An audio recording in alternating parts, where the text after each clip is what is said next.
Good afternoon, everyone. It's been a pretty volatile afternoon, and a very welcome volatile afternoon finally, after so much rubbish action basically. But we had non-farms this afternoon, and it really beat expectations. It beat the expectations by 120,000, and on the back of that we had a massive sell-off on the long end in fixed income market, and obviously a big reaction to the upside in the equities. Equities have been on the up for pretty much this whole year, but in terms of the fixed income markets, the T-note, the Bund, everything's been near pretty much all-time highs. The Bund was verging on retesting 140 again before the number, and we were trading 139.39, and then off the number we basically had a 50 tick spike to the downside, little retracement, and then another further continuation of 30 ticks. And then after we consolidated sideways a bit, and then when the US market opened, and as well as when we had ISM non-manufacturing data, which also was very, very strong, we had another push off on the Bunds, and so in total we dropped about 120 ticks for the day since the afternoon.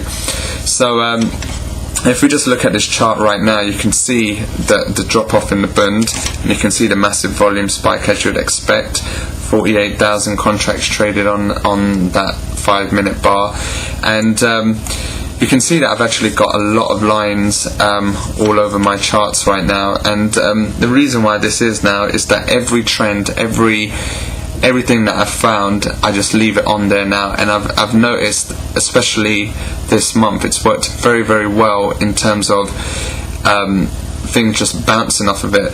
So for example, this trend line up here has been an old trend line, which I'll show you on the 60-minute, and as you can see, it turned out to be very good resistance. And this level here, if I show you on a 1-minute chart, this level at 138.57 turned out to be very strong. We actually bounced off it 3 times, and then afterwards we had a massive surge. Once we broke it, we had a massive surge to the downside on massive volume. 14,000 contracts in that 1 minute pushed that Bund down almost 40 ticks on the break of that level of 138.57, and then since then we've sort of just come back up and then bounced off another trend line that I've got longer term, and now we're just going to probably head sideways. As you can see, this double bottom here was quite a good play, because if we look on the RSI level over here, from this to the first bounce that we had on the double bottom, you can see there's quite a bit of positive divergence. I can sort of draw that in, right? So we got the first one there, the second one here, so there's a big positive divergence and positive divergence on the MACD too, and then so a buy here was good for about a good 15 pips if you held it all the way, but being a scalper just took a little bit out of that. But so pretty good opportunities after that number, and this one you could see before this was going to break, there was a lot of pressure to the downside. There was no conviction to the upside, but I missed the sell on the downside, unfortunately. But for those who caught it, it was a pretty good one over there. So now I'm going to show you the 60-minute chart, and you can see this massive spider web of a chart that I've got right now. It all looks very messy and everything, but they're all coinciding very nicely with certain bounces. So if you can see this trend line over here, this was the one that we had the bounce off earlier in the day, and the non-farm payroll we pretty much no, not non-farm, the one before non-farm, we had a bounce off there before we actually broke through on non-farm.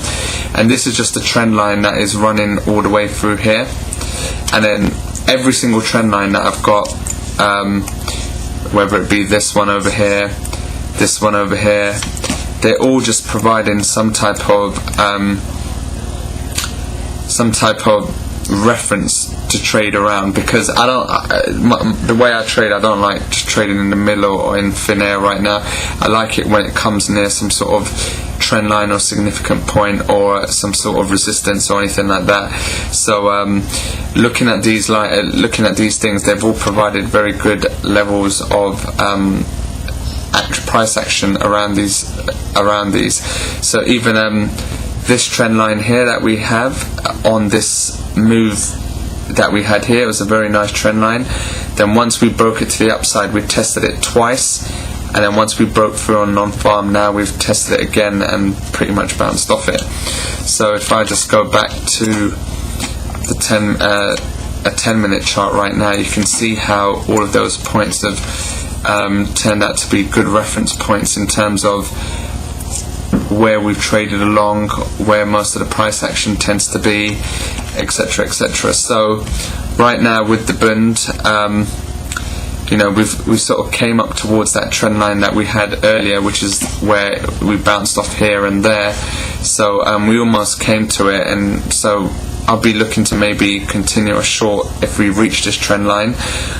Between here, now we've got a lot of air now until, for a big gap, so I have to now see what happens if we continue going down, and if we find any sort of consolidating price action or anything like that over there. So got to see what we end up doing now over the next week before I can sort of form where else to put a few more trend lines and see where support would be. But in terms of looking for pullbacks, we've got this trend line over here, and if we just quickly draw a Fibonacci line as well, from the move down in non-farm to the low point, we got a fib retracement level at 138.64. That's a 38.2, and 50 is 138.80. So those are the type of levels that I'll be looking at shorting again. But yeah, so anyway, that's going to be enough for today. It's been a pretty busy day trading for me personally.